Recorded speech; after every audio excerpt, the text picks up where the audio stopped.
Hello my dear students, कैसे हैं आप सब। आई होप सब अच्छा कर रहे होंगे। तो बच्चों, आज हम करने वाले हैं एक ऐसा कंसेप्ट जिससे मोस्ट प्रोबेबली सवाल नीट के अंदर पूछा जा सकता है। मेरा नाम है अनमोल कुमार। चलिए शुरू करते हैं हमारे आज के कंसेप्ट ऑफ द डे से। तो आज का हमारा कंसेप्ट ऑफ द डे रहेगा, सबसे पहले सबसे इंपॉर्टेंट डायमेंशनल फॉर्मूला जो अभी तक पूछे जा चुके हैं नीट के अंदर प्लस मॉक टेस्ट के अंदर, चाहे वो कोई भी मॉक टेस्ट हो। तो मतलब एक एग्जामिनर को कौन से ऐसे डायमेंशनल फॉर्मूले पसंद है जो वो मॉक टेस्ट के अंदर रखना पसंद करता है। ऐसे कौन से फॉर्मूले जो अभी तक नहीं आए हैं लेकिन आ सकते हैं पोटेंशियली नीट के अंदर अगर पेपर बिल्कुल हार्ड बनता है तो। ठीक है, उनके बारे में आज हम जान लेते हैं और फिर देखेंगे कि भाई फंडामेंटल और डिराइव्ड फिजिकल क्वांटिटीज हम सबने पढ़ी हुई है, थोड़ा बहुत तो हमारे को पता है ही, है ना। उसके ऊपर कैसा क्वेश्चन आता है, उस क्वेश्चन को हमें कैसे टैकल आउट करना है। तो यहाँ पर ये सारे डायमेंशनल फॉर्मूले मैंने यहाँ पर लिख रखे हैं। रेड कलर ये दिखाता है कि ये पहले से ही आपके विभिन्न मॉक टेस्ट के अंदर आ चुके हैं। मैंने ये जो खोल रखी है ये एक एनसीईआरटी की खुद की किताब की पीडीएफ है जो कि आपको गूगल पर मिल जाएगी। बहुत ही आराम से देख लो और नोट डाउन कर लो। यहाँ पर 7th 9th 10th 12th 14th 15th 16th 19 20 कहने का मतलब है force, work energy, power, pressure या stress, modulus of elasticity, surface tension, pressure energy, viscosity का कोफिशिएंट, ये इंपॉर्टेंट हो जाते हैं हमारे पहले पेज में। देन ये एनसीईआरटी की ही पीडीएफ है, ये ध्यान रखिएगा। ये आपको मिल जाएगी। ये एनसीईआरटी की एक तरीके से आप बोल सकते हैं कि अपेंडिक्स है। ठीक है, ये जो पीछे एक एक्स्ट्रा लगा होता है ना जिसके अंदर सारी चीज़ें लिखी होती है, ये रही हमारे पास। ये ध्यान से देखिए, ये आपको गूगल पर देखने को मिल जाएगी। ठीक है, तो इसे ज़रूर आप लोगों को डाउनलोड कर लेना है एनसीईआरटी की, क्योंकि यही एक इम्पॉर्टेंट चीज़ है जिसमें से हम ये पता लगा सकते हैं कि कौन कौन सा हमसे पूछा जाएगा। तो प्लीज़ आप लोग ये डाउनलोड करने के बाद ये सब नोट कर लीजिएगा। ये ऐसे हैं जो कि मॉक टेस्ट के अंदर हर जगह पूछे जा चुके हैं, हर किसी के मॉक टेस्ट में पूछे जा चुके हैं। ये ऐसे हैं जो नीट के अंदर बार बार पूछे जा चुके हैं। अब आ जाते हैं हम नेक्स्ट पेज पर। जैसे टॉर्क हो गया, बहुत बार पूछा जा चुका है, मल्टीपल करेक्ट ऑप्शंस के अंदर भी हमने देखा है। ठीक है, यहाँ पर ये देख लो, Hubble constant intensity of wave अभी तक पूछा नहीं गया है लेकिन पूछा जा सकता है based upon the severity of the examination. अगर बिल्कुल उन्हें हार्ड बनाना है तो वो ये कह देंगे कि देखो सर ये तो एनसीईआरटी में लिखा हुआ था, हमने आपको दे दिया, आपको नहीं पता, ये आपकी गलती है। इसके फॉर्मूले भी एग्जिस्ट नहीं कर रहे हैं क्योंकि हमें पता ही नहीं है कि हमने फॉर्मूले कब पढ़े। अगर मान लो हम 11वीं में आए हैं तो हमारे लिए फॉर्मूले ही नहीं है ना, हमें तो सीधा रटना पड़ेगा। तो ये कुछ ऐसे हो जाते हैं जो तुम्हारे को रट कर रखने हैं। फॉर्मूले बिल्कुल आपको साथ में मिल जाएंगे ताकि आप क्या कर सको, अपने आप को कन्विंस कर सको। रेडिएशन प्रेशर, एनर्जी डेंसिटी, ये सबसे ज्यादा सर्वाधिक लिए पूछा गया है। एक दो बार ये मॉक टेस्ट के अंदर पूछा गया था रेडिएशन प्रेशर, तो अच्छे से अच्छा बच्चा भूल गया कि यार रेडिएशन प्रेशर का फॉर्मूला क्या होता है। 11वीं का बच्चा, 12वीं के बच्चे को अगर रेडिएशन प्रेशर का फॉर्मूला याद है तो एकदम से आंसर लगा देगा। 11वीं का बच्चा हमेशा भूल जाता है क्योंकि ये 12वीं के कोर्स में आता है। ठीक है, ग्रेविटेशनल कांस्टेंट, अब यार बहुत पुराना हो चुका है तो दादाजी हो चुका है। और प्लैंक्स कांस्टेंट, प्लैंक्स कांस्टेंट को याद रखना ही रखना है। आपका यहाँ पर पूरा फॉर्मूला देखने को आपको मिल जाएगा, मुझे फॉर्मूला बताने की जरूरत नहीं है यहाँ पर। ठीक है, मैं यहाँ पर मेन चीज़ों पर पहले फोकस करवा रहा हूँ जहाँ पर से पेपर बन सकता है।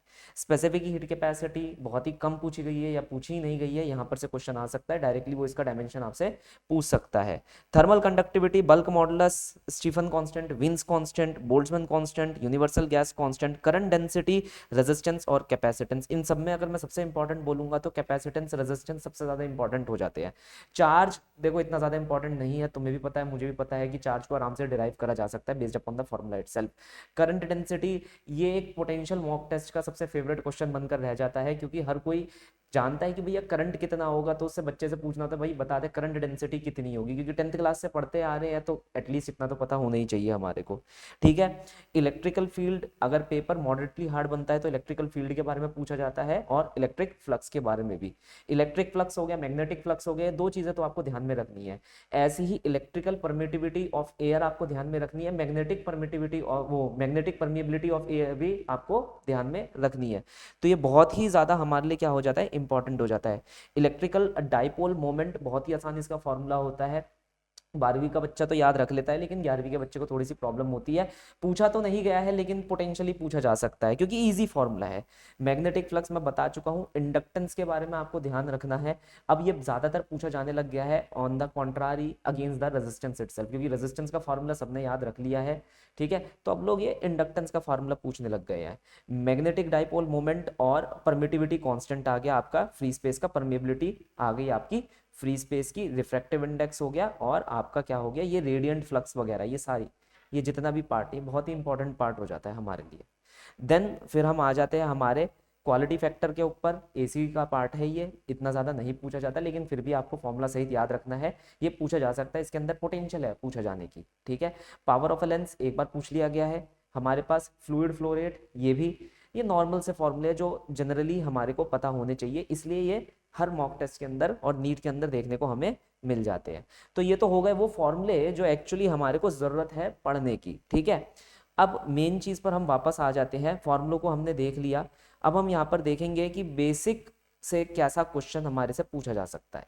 तो हमें पता है कि फिजिकल डिराइव वो फंडामेंटल डिराइव्ड फिजिकल क्वांटिटी, वो सॉरी फंडामेंटल फिजिकल क्वांटिटीज क्या होती है और डिराइव्ड फिजिकल क्वांटिटीज क्या होती है, हम सब जानते हैं, ठीक है, कि फंडामेंटल गॉडली फिजिकल क्वांटिटीज है, वो किसी से नहीं बनी, वो दूसरों को बनाती है, और डिराइव्ड फिजिकल क्वांटिटीज फंडामेंटल से ही डिराइव हुई हुई है, तभी उनका नाम है डिराइव्ड फिजिकल क्वांटिटी।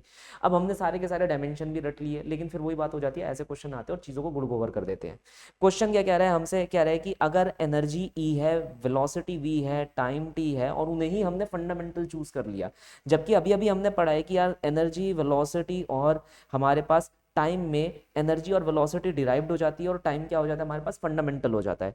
तो इस केस के अंदर सरफेस टेंशन का डायमेंशन हम कैसे निकाल सकते हैं, थोड़ी देर पहले ही हम इसे बहुत अच्छे से रट रुटा कर आए हैं।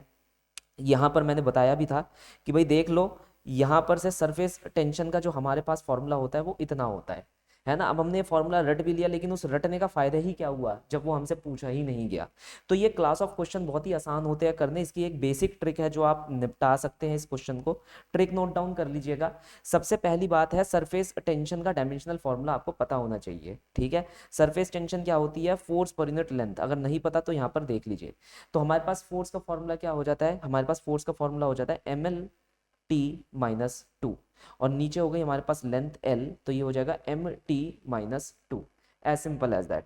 तो ये हमारे पास सरफेस टेंशन का फॉर्मूला है, अगर याद नहीं है तो याद रख सकते हैं, वरना फॉर्मूले से डिराइव कर सकते हैं। अब इतना चलो मान लो मुझे याद था, लेकिन अब इतने सारे ऑप्शंस दे दिए, मैं कैसे किसी एक ऑप्शन को सेटिस्फाई कर सकता हूँ। देखो आपको करना क्या है, यहाँ पर हिट एंड ट्राई को मतलब ट्रिक करना है, हिट एंड ट्राई यूज करना है। कैसे, जैसे मान लो मैंने पहला ऑप्शन उखाड़ लिया, मैंने पहला ऑप्शन पकड़ लिया। पहला ऑप्शन है e⁻², t की पावर -2। अब यहाँ पर ना मैं सबके फार्मूले लिखना पसंद करूंगा। अब देखो हमसे पूछा भी तो ऐसा गया है जिसके फॉर्मूले हमें आते हैं, जैसे एनर्जी का फॉर्मूला हमारे पास क्या होता है, ml²t-2। वेलोसिटी का फॉर्मूला LT-1 की पावर क्या हो जाएगी, -2, जो पावर चढ़ी हुई है वो चढ़ा देनी है। और टाइम की पावर तो हमारे पास क्या दे रखी है, -2 दे रखी है। अगर हम इसे सॉल्व करते तो ml²t-2 l-2 t की पावर +2 एंड t की पावर -2, यहाँ पर से क्या हो जाएगा, इससे ये कैंसिल हो जाएगा। अच्छा कई बच्चे सोच रहे होंगे ये कैसे आया, ये माइनस बेटा अंदर यहाँ पर दोनों जगह मल्टीप्लाई कर जाएगा, तो ये हमारे पास ये दोनों चीज़ें कट गई, l ये इससे कट गया, तो हमारे पास आंसर आ रहा है mt की पावर -2। तो हमारा ऑप्शन नंबर 1 क्या हो जाएगा बच्चे, करेक्ट सोल्यूशन हो जाएगा फॉर द फॉलोइंग प्रॉब्लम। तो हिट एंड ट्राई की ट्रिक आप यूज करेंगे और आंसर देंगे। नेक्स्ट क्वेश्चन हमारे पास ये है, जो कि आप कमेंट सेक्शन में लिखकर बताएंगे कि इसका आंसर क्या होगा। चलिए देखते हैं किसका आंसर इसका करेक्ट होगा, उसका नाम आनंद सर के पास जाएगा। So will meet you in the next concept of the day session. Until then ये क्वेश्चन करिए एंड थैंक यू।